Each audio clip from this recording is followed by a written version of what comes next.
all my children are yummy, and I'm in love with them, and I love my girls, and I know that when I'm in the nursing home, because he is now since married, and that's what boys do. They cling to their wife. He said to me, Mom, she is now my immediate family. You are my extended. That's what he said to me right before they got married. And he said, Mom, that's biblical. I'm supposed to cling to my wife. And I thought, why did I show him the Bible?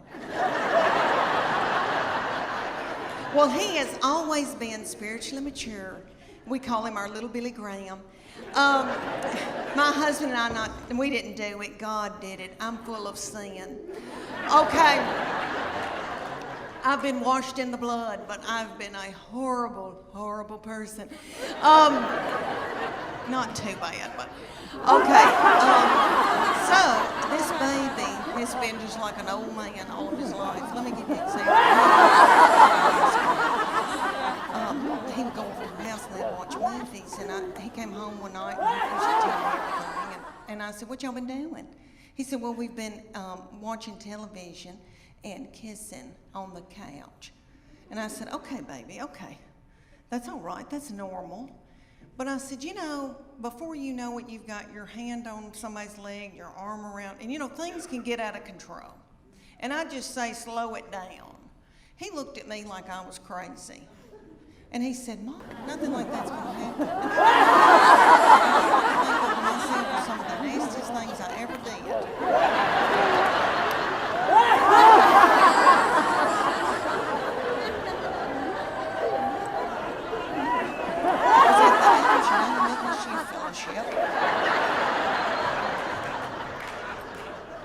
On a hayride. I don't know what it was about hay that set me on fire. I wish it did now, because I could get a new purse out of that. Okay, y'all, have you ever heard of lock-in? I know everybody in here that has been from Chattanooga has probably been raised in church. Okay, I don't know who that little darling, sweet fool was that came up with the lock-in. Some probably little woman in a committee meeting. And she probably said, oh gosh,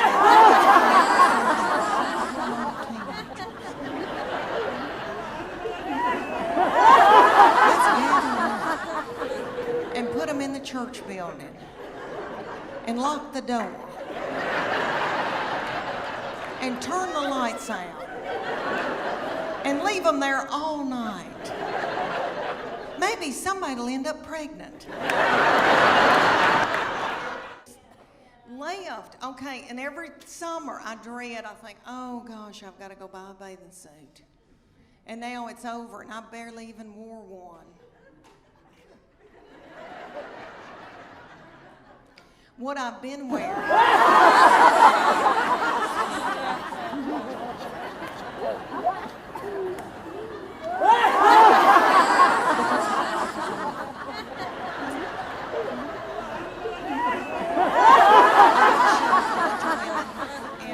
One of the women came up and she said, you ought to go to Sears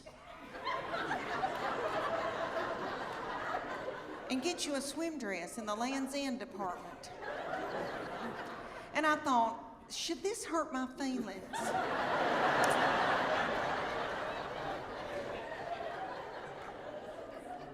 So I did. I went to the Sears in Knoxville, Tennessee. They've still got our Sears open. I don't know if y'all's is open or not in Chattanooga. Okay, ours, you go in, there's not a soul in there. The lights are on. Nobody's shopping. Nobody's working. I mean, I felt creeped out, and I thought, are they running dope out of Sears?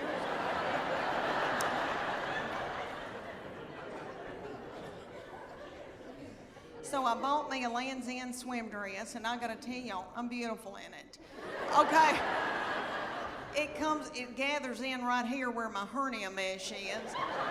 And it shows my arms that I still have, because they're my daddy's, Jimmy Fletcher. I've still got his arms. Okay, I've still got my collarbones, praise God. And then it covers up the white flour and the sugar, so I just get a spray tan. For years, I was in torment, wearing a miracle suit. I know they got him at Jones Bell. Hanging together, because they have hundreds of them. And I wore one year. I felt so desperate after I couldn't wear a bikini anymore. I wore a lavender one in Hawaii, and they took with my husband and I went, and they took this scuba video of us scuba diving, and I popped that video in from Maui, and I thought, oh, I can't wait. And this like big lavender thing goes by, and I'm like, what is that?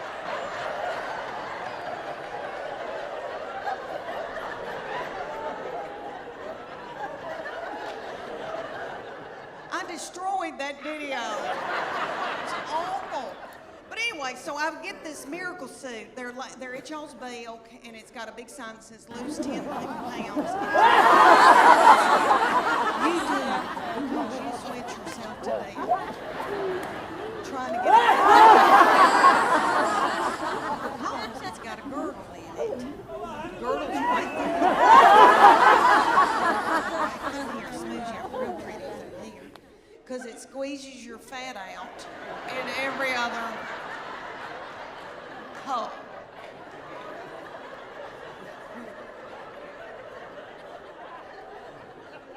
And don't get it wet, because somebody will have to cut it off of you.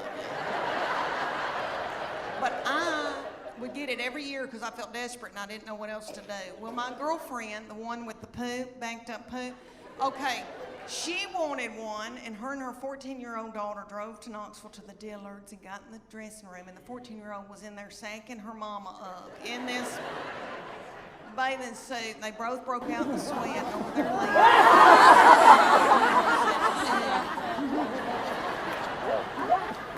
Mom. Gross. Let's put it back, get out of it. She said, I can't, I've got to buy it. I just peed in it. That lives here in Chattanooga has always had a lot of suitors coming around and wanting to date her, and she had this one, and he was I wouldn't say an Eddie Haskell, but he was a schmoozer. Like he knew how to, he was a player, okay? Their daddy's not a player, okay? My husband, he doesn't chat. Like he vacuumed out my car. He bought my cigarettes, so that's how we started. But anyway,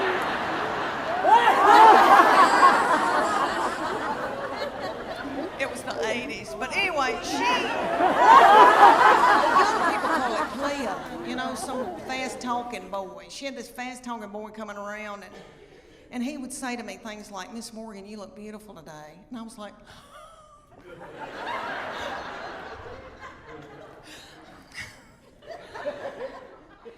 can I make you a casserole? Thank goodness they broke up, because I was exhausted. I was mopping the floor and blowing my hair out every day. And I don't do that. Let me tell you why he got played. And I'm so tickled when somebody compliments me. It's because my love language. Have y'all ever heard of that book, 5 Love Languages? It is wonderful. Real deal. My husband and I went on a Sunday school class retreat when our children were little, and we watched this little frail man talk about it. Okay, and it was on Oprah, so you know it's real. But anyway, what it is there's 5 love languages, and you get the book, you read the book. Well, you don't really, I don't read the book. But anyway, you take the test, and it tells you what your prominent love language is out of those 5, and it tells you what your partner's love language is. So then you can go home at night and feed your partner their love language.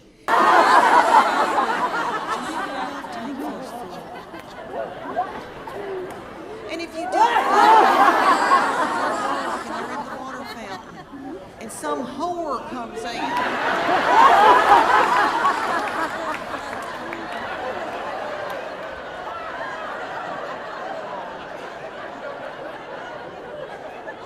and feeds their love language, and then they feel a tingle, and then Satan swoops in. Y'all know where I'm going with that? It's a disaster. So, there's 5 love languages. There's quality time. You just can sit and watch ESPN with somebody, you know, which I don't want to, but I mean, you just sit with somebody. Okay, then there's gifts.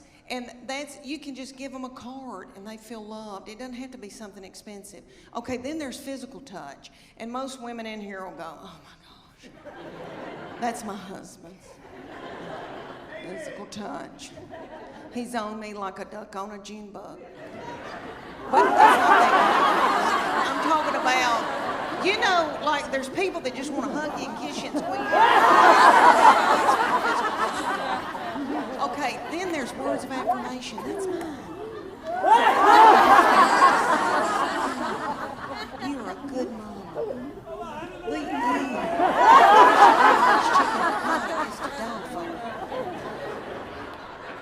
And then my love tank feels full, and then I'm willing to do something vulgar with him.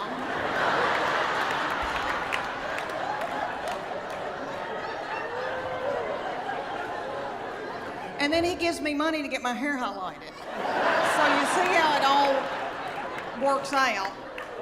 So his love language, the 5th one, is acts of service. So I have to go and build a set of shelves in the garage